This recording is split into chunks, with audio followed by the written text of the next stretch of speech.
Selamat pagi Bapak, Ibu, dan saudara-saudari yang dikasihi Tuhan.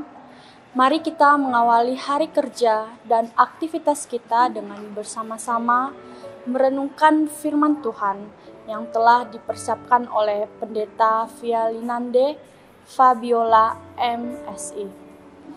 Bahan bacaan kita pada saat ini terambil dalam kitab Kisah Para Rasul 2 ayat 44. Demikian firman Tuhan.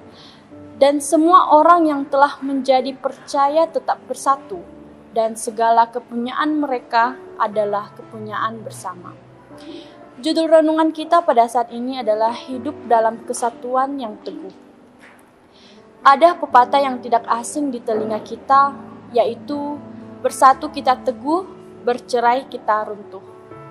Pepatah ini mengandung makna tentang persekutuan atau kebersamaan yang jika dilandasi oleh komitmen untuk hidup dalam kasih dan kebenaran, maka tidak akan mudah goyah, kokoh, dan abadi.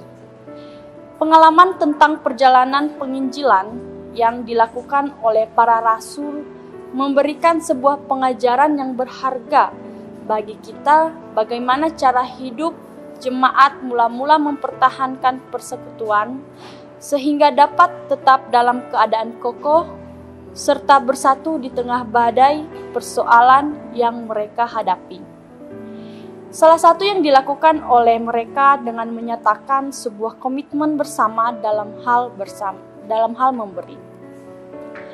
Memberi bukan karena berdasarkan kelimpahan harta atau uang saja, melainkan dalam keadaan berkekurangan sekalipun mereka bisa saling peduli dan memberi. Di tengah-tengah keberadaan agama-agama besar saat ini, jemaat Kristen mula-mula bisa bertumbuh dengan baik. Disukai semua orang dan semakin banyak orang yang bergabung karena dengan mereka disebabkan telah mempraktekkan cara hidup yang menunjukkan iman yang sungguh terhadap Yesus Kristus. Mereka meyakini bahwa Kristus yang bangkit telah memampukan mereka hidup dalam suatu persekutuan yang saling peduli dan mau berbagi. Mereka sangat memperhatikan pertumbuhan spiritual mereka atau rohani mereka, juga pemenuhan kebutuhan hidup mereka secara jasmani atau sosial.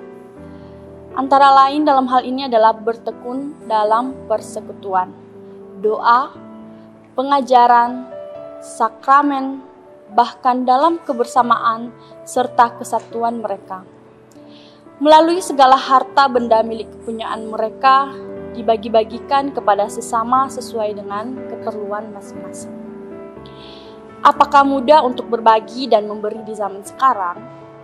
Bagi jemaat dan kita semua saat ini tentu bukanlah hal yang mudah. Namun bukan berarti tidak bisa atau tidak mampu. Karena yang dipraktekkan adalah cara hidup Yesus yang penuh kasih, memberi dengan ketulusan, mengampuni, berkorban nyawa demi umat yang Ia kasihi.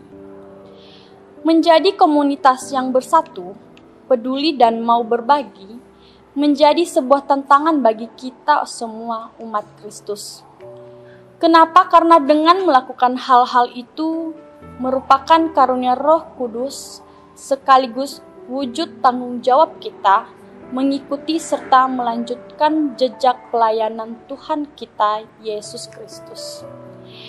Kuncinya supaya kesatuan kita kekal abadi dengan sehati, sepikir, dan satu tujuan adalah memuliakan Tuhan dapat kita lihat dalam ayat Filipi 2, dalam kitab Filipi 2 ayat 2. Maka refleksi kita pada renungan ini adalah sikap peduli dan sepenanggung harus menjadi gaya hidup orang yang percaya kepada Yesus Kristus. Mari kita berdoa. Ya Tuhan, karuniakanlah kepada kami sifat dan kemampuan untuk saling mengasihi dan memberi, sehingga persekutuan kami, umat-Mu semakin kokoh serta teguh. Amin.